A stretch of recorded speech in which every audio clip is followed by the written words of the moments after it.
are you doing? Day 62 today, so 2 months and some days since my original diagnosis. Had my first chemo session kind of 10 days ago or so, which in and of itself was all right, but had some complications kind of afterwards, in the fact that the drugs caused my heart to just kind of not be very rhythmic, as it were. So I had a thing called arterial fibrillation. So I had to spend a day in hospital as they checked me all out, and they've got me on a new regime of drugs, but it took 2 or 3 days for those drugs to kind of work out, and I was just kind of wiped out. So that was kind of all of last week. Had a great weekend, back to normal on Friday, and just a great weekend with family and all that kind of stuff. But I suppose this morning I'm just kind of in that realization that this week now I'm heading into my next chemo session, which will be this Friday, which kind of brings with it a whole process. So tomorrow I've got to go to the hospital in the nearby town to go and get my PICC line read done and bloods taken from that.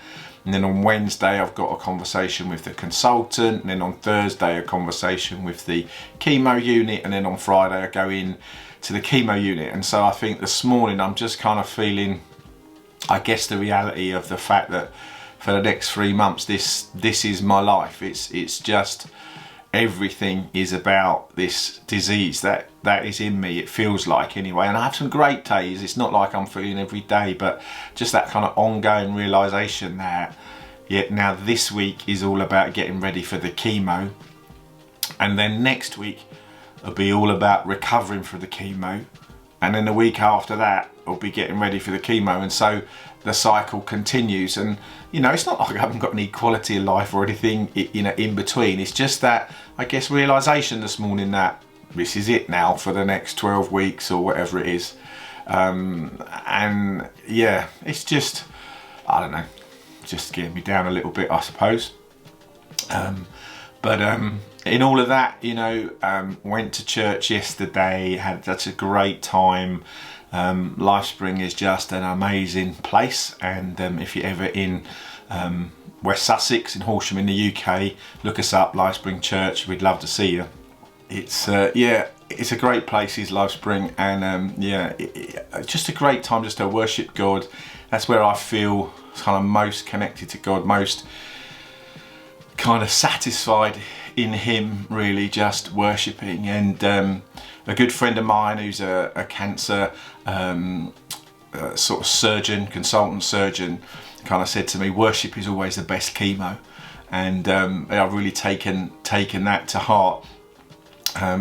It's just a place where, you know, I've always sensed, since this diagnosis, God's presence with me, an amazing, overwhelming peace from God that defies understanding. It's not, even now I feel completely peaceful, even though, you know, I feel a little bit kind of down regarding the kind of ongoing cycle of chemo, but my peace is in Him. My peace is there, and just being able to worship Him with an amazing set of musicians, amazing church, just kind of roaring the praises of God together, just lifts my soul, and there's nowhere else I'd rather be. So yeah, feel free to come along if you're ever in the area, and come and say hello. But God is good all the time. All the time, God is good. And I know, even though this morning my personal kind of demeanour is down, I still rest in the fact that He's good, and that He has a plan for my life, plan to prosper me, not to harm me, to give me hope and a future, the Bible tells us. So I'm trusting in that. I'm bringing my, if you like, feelings into line with the truth of the Bible. I'm bringing my feelings into line with the truth of God, that He is good, and there's nothing ever going to change my mind about that. He is always good. So there we are. That's today's update, and I'll speak to you soon. Thanks.